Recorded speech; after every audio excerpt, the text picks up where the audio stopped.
Tete thank you, tete thank you. Untuk chapter 10 ini spesial BTS di luar mimpinya Linji. Teman-teman yang baru nemu dan nonton video ini, biar nggak salah makna dan bingung, langsung aja cek di playlist channel Kaum Review. Aku bukan dewa.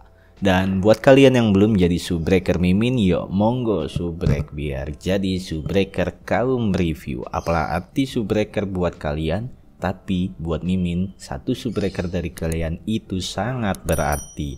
Karena bisa buat Mimin nambah semangat buat upload dan menyajikan yang terbaik.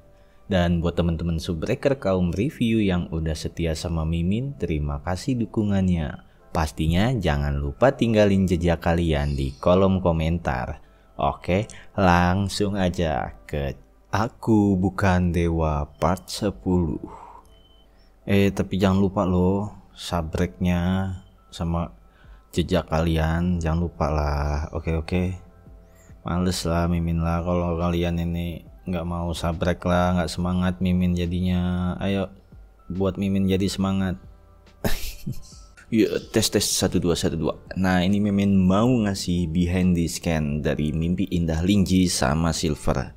Yang kalian perlu tahu di luar dari mimpinya Linji dan keadaan di tokonya. Sebelumnya ketika Linji tertidur dan masih mimpi indah, ternyata di malam hari itu Yuan diutus Helik untuk menyelidiki toko buku Linji. Yuan membawa anak buahnya yang bernama John. John adalah spesialis mata-mata bayangan profesional. Sesaat Yuan sambil ngudut di luar toko menunggu John, anak buahnya yang diutus untuk menyelidiki Linji, Yuan bergumam dalam hatinya. Mengapa hanya menyelidiki toko buku sampai mengutusku ke lapangan, sedangkan toko buku itu tidak ada yang spesial. Diketahui, Yuan adalah murid dari Wilde itu. Dan Yuan mengira Linji adalah murid dari Wilde juga. Posisi Yuan dilema saat ini, namun tidak ada cara lain. Nampak terlihat Intel John sudah masuk ke dalam toko buku. Dan dia berjalan perhatikan isi ruangan. Aneh, tidak ada reaksi sihir sama sekali di dalam toko buku ini. Hanya toko biasa, seperti para petinggi salah menilai toko buku ini. Aku harus melihat ke lantai 2. Setelah melihat ke lantai 1, John tidak mendapatkan hasil yang mencurigakan. Hanya saja terlihat gargoyle yang dia lewati seketika matanya memerah. Namun John belum sadar adanya keanehan itu. Dia langsung pergi ke lantai 2 untuk mengecek. Hanya tempat ini yang belum aku periksa. Di ruangan ini ada tanda kehidupan, tapi auranya cukup normal. Aku kecewa, misinya sangat sederhana, ucap John dalam hati yang sudah berkeliling lantai 2 dan hanya menemukan ruangan yang tertutup. Ya, kita ketahui itu adalah kamar tidurnya si Linji. Dengan sangat percaya diri, John membuka pintu. Terlihat di dalamnya Linji sedang tertidur penuh dengan senyuman. Dihiasi bunga sihir yang indah, namun nampak seperti akar merah yang berbentuk serat daging menjaga dan melindungi Linji dari gangguan orang lain. John tercengang kaget melihat suasana kamar Linji. Dikarenakan akar yang menjadi pelindung Linji saat tertidur itu bergerak. Seketika John diserang hingga bola matanya terlepas. Efek dari penyerangan tersebut membuat kesadaran John hilang. Ternyata John sudah diambil alih oleh makhluk yang melindungi Linji.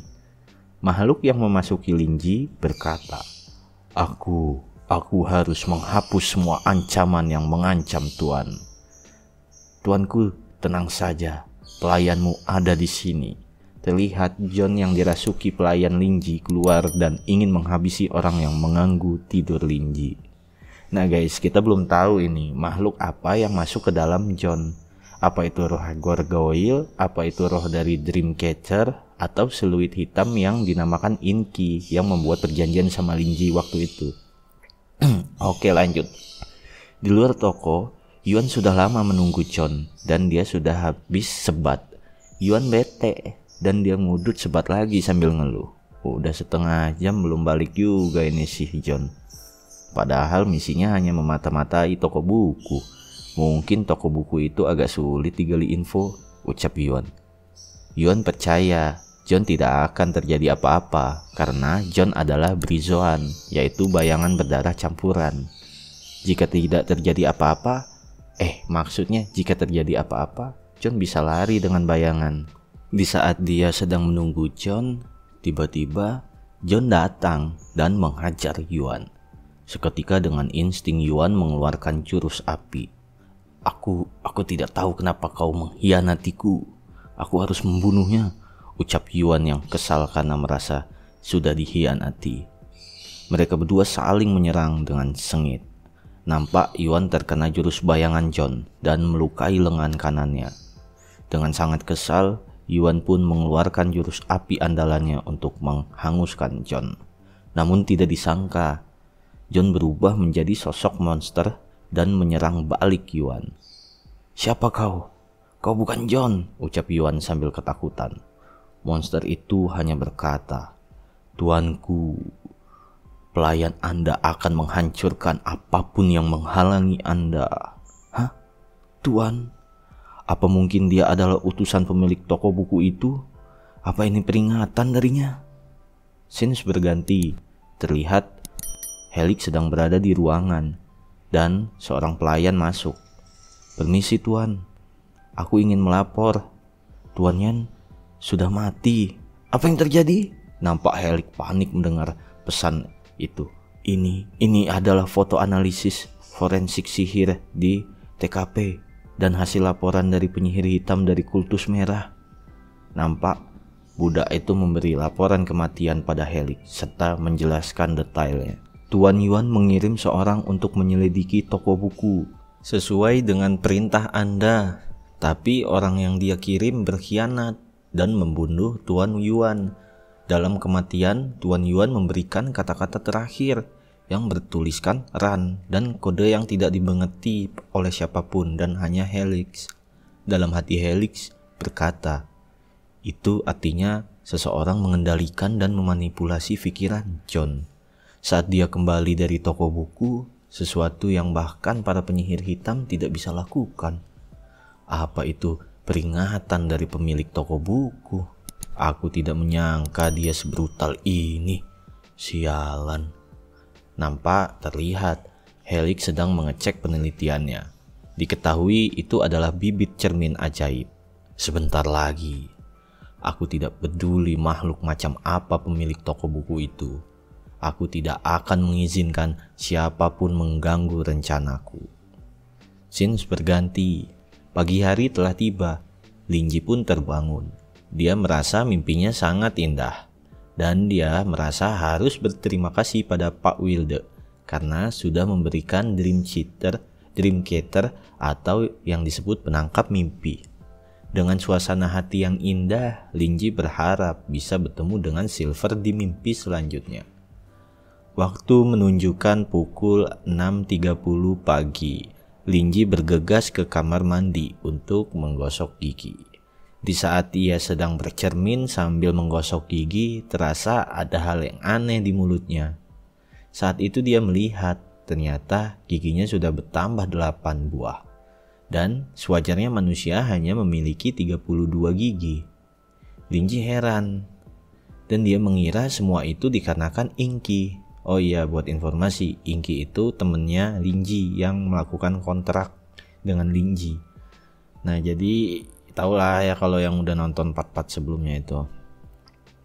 Kalau kalian bingung, cek aja di video sebelumnya. Oh iya, kepercayaan Cina yang memiliki jumlah 40 gigi itu dipercaya adalah Buddha. Dan jika manusia mempunyai 40 gigi, dipercaya membawa keberuntungan. Nah, jadi itu guys, di malam Linji mimpi indah sama Silver, ada yang mati di tokonya Linji. Emang benar-benar lemah tapi OP, cuman tidur doang bisa dua manusia GG ya kan, dibinasahin sama si Linji. Ya langsung aja tinggalin jejak kalian di kolom komentar dan jangan lupa ya yang belum subrek buat jadi subreker kaum review. Langsung aja pencet tuh subscribe tuh. Tinggalin jejak kalian di kolom komentar. Oke, terima kasih telah berkunjung di Kaum Review.